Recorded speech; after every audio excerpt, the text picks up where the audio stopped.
கர்த்தருக்கு ஸ்தோத்திரம். பைபிளில் ரோமர் புஸ்தகம் 2ஆம் அதிகாரம் 8-9 வாசி பாருங்க.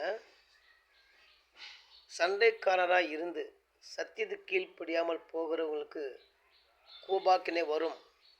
எந்த மனுஷனும் பொல்லாங்க செஞ்சாலும் அவங்க துன்பங்களும் கஷ்டங்களும் வரும். அதுக்காக தான் சண்டைக்காரராக இருக்காருங்க.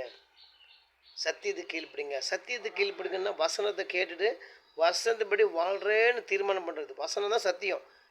இப்போங்க சண்டைக்காரராக இருக்கிறது உண்மைன்னு சொல்கிறேன், இயேசு சாமி பிடிக்கவே பிடிக்காது. ஒன்று, சத்தியத்தை கீழ்ப்படியாமல் இருந்து அப்போனா வசனத்தை கேட்டு வசனத்தை வாழாமல் இருக்கிறது ரொம்ப கஷ்டங்க. என்னடா பாஸ் இப்போ சொல்கிறேன் கிறிஸ்தவர் சொல்கிறான்னு நினைக்காதீங்க.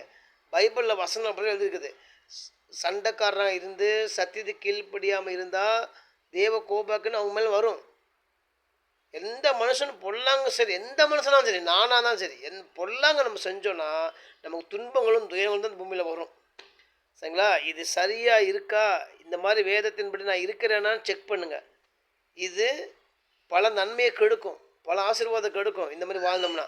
ஆகவே சண்டைக்கார் நம்ம கிடையாது, நம்ம சமாதானம் பண்ணுறவங்க. நம்ம சத்தியத்துக்கு கீழ்ப்படியாதவங்க, சத்தியத்துக்கு கீழ்ப்படுகிறவர்கள். சரிங்களா? பொல்லாங்க சரி, எந்த மனுஷன் என்ன பண்ணுவானா கண்டிப்பாக துன்பங்களும் அடைவான்.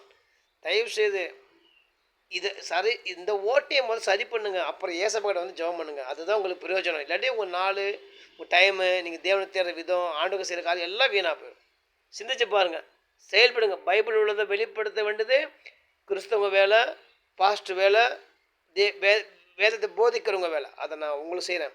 எல்லா கிறிஸ்தவங்களும் எச்சரிக்கையாக இருங்க. பைபிள் எழுதியிருக்குது. இதை நம்ம செய்கிற பொழுது கண்டிப்பாக கர்த்தர் நம்மகிட்ட கணக்கு கேட்பார். நீங்களாக இருந்தாலும் நானாக இருந்தாலும். கர்த்தருக்கு ஸ்தோத்திரம். ஆனால் ஆசீர்வாதம் எப்பவுமே உண்டு. கர்த்தருக்கு ஸ்தோத்திரம். அதில் எந்த மாற்றமும் இல்லை.